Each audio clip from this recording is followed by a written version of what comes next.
The Story of Mahilàmukha. The Buddha shared this story at Bamboo Grove, relating it to Devadatta's livelihood. At that time, Devadatta, who had proposed adding 5 strict rules to the monastic code, had gained the support of King Ajātasattu. 2 men, inspired by the path to enlightenment, decided to ordain as monks. One became a disciple of the Buddha, while the other chose Devadatta as his teacher. After Devadatta parted ways with the Buddha's Sangha, he and his followers received substantial support from King Ajātasattu, which allowed them to avoid the traditional alms rounds. One day, the 2 friends met. The monk following the Buddha advised his friend under Devadatta's guidance that such a livelihood was unsuitable for monks. Yet, drawn by the promise of delicious food, the Buddha's disciple allowed his desires to overcome him and began visiting Gayāsīsa Temple, where Devadatta resided, to join in the daily meals.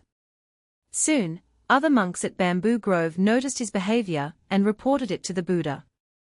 The Buddha then explained that monks were to live from the alms they received, and relying on relationships for comfort was not appropriate for their livelihood. To illustrate this, the Buddha told the following story. Long ago, when King Brahmadatta ruled in Varanasi, he owned a magnificent elephant named Mahilàmukha, who was gentle, loving, and merciful. One day, a band of thieves sneaked into the palace grounds and hid near the elephant's enclosure. As they plotted, they spoke of violence and harm, and once they were finished, they left. Hearing the harsh words, the elephant absorbed this aggressive influence.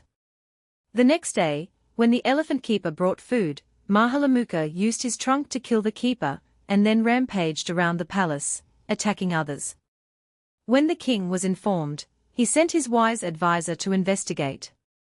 After observing Mahilàmukha, the advisor surmised that the elephant had likely been influenced by overhearing the thieves.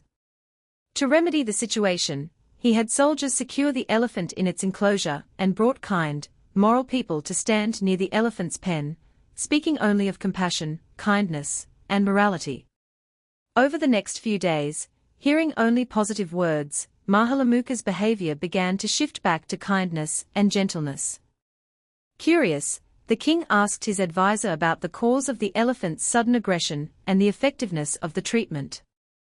The advisor explained that Mahilàmukha had learned brutality from hearing the thieves' conversation, but had returned to his kind nature through hearing moral teachings.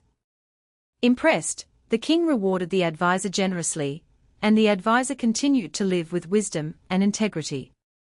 After sharing this story, the Buddha addressed the monk, saying, "In a past life, Mahilàmukha's behavior was influenced by the wrong company, just as you were today. Therefore, defeat this tendency by staying close to wholesome influences." The Buddha then revealed that Mahilàmukha was the monk who had faltered, while the wise advisor was the Buddha himself in a past life.